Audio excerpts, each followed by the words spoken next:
Cherotourouti,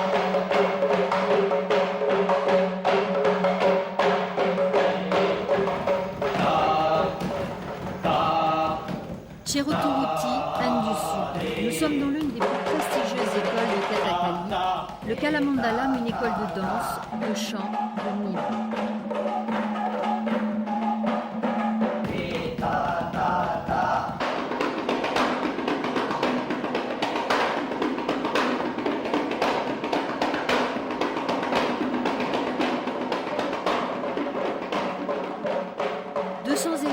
Âgés de 11 à 18 ans, perpétuent l'art sacré de l'Inde, une danse née dans les temples.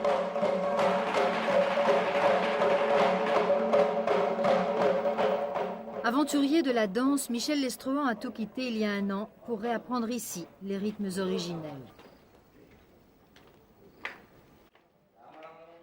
Dans ce millénaire, le Kathakali retrouve une nouvelle jeunesse en 1930. Le poète indien Valatol Menon ouvre cette école et fait connaître cet art dans le monde entier. Edith et Michel ont trouvé enfin un enseignement qui correspond à leur recherche. J'ai fait de la danse moderne depuis 15 ans et en 80 j'ai fait la danse avec Hideyuki Yano, un japonais qui est à Paris. Et ça m'a motivé pour aller vers une danse plus intériorisée, plus, disons, en relation avec une tradition.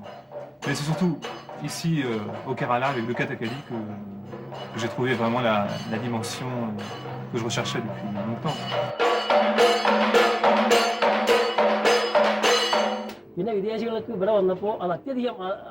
Quand les étrangers viennent à l'école du Kalamandalam, ils sont très impressionnés par le Kathakali.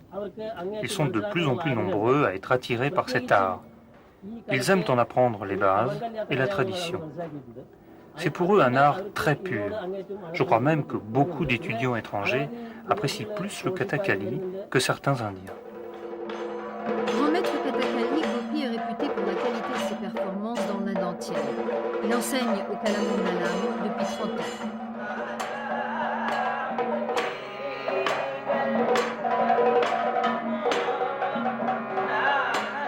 Pour Edith et Michel, le Kathakali est un art complexe, d'autant plus complexe qu'il leur faut se plonger dans les grandes épopées indiennes, source d'inspiration de cette danse. Pour apprendre le Kathakali, il faut d'abord en connaître toutes les formes. Il faut avoir la dévotion et le respect des maîtres. Tous les cours doivent être travaillés pour acquérir une bonne formation. Les étudiants doivent aimer et respecter leur travail.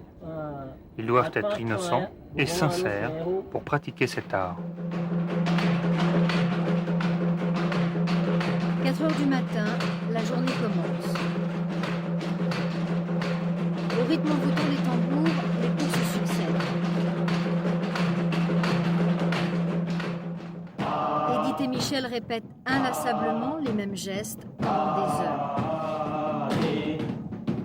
Seuls les plus volontaires parviennent à une parfaite maîtrise du corps au bout de 6 à 8 ans.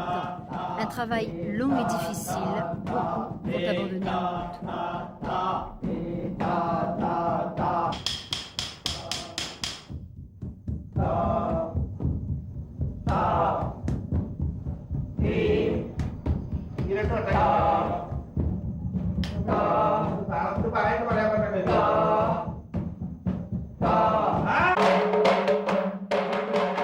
Edith et Michel, toujours en quête de nouvelles expériences, réapprennent au Kalamandalam le langage oublié du corps et du geste.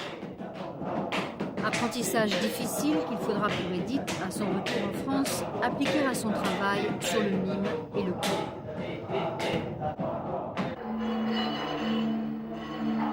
Tous les sentiments passent par le regard.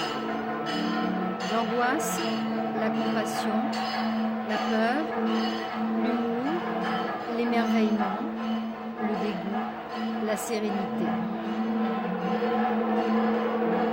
Difficile pour Michel de bouger les yeux sans bouger la tête. Pour lui aussi, le retour en France sera l'occasion de mettre en application ses nouveaux talents. On a tout un projet avec ma femme de faire une recherche à partir de ce qu'on apprend, de faire une recherche sur le rythme, sur le mouvement, aussi bien personnel que de faire des programmes de danse indienne pure. Ce qui est peut-être plus limité parce que les gens ont un peu de mal à comprendre le langage des mudras. langage des bras, le langage des gestes. En effet, aucun texte n'accompagne une représentation de Kathakali.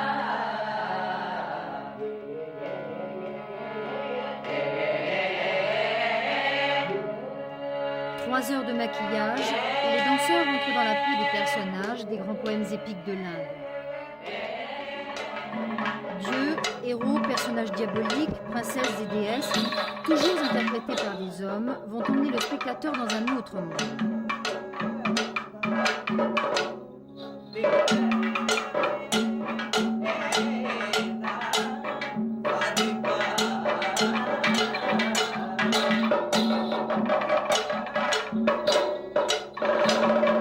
Récemment, deux chorégraphes occidentaux, Annette Ledet et David McConnell, ont tenté l'aventure de monter le roi lyre en utilisant le langage du Kathakali.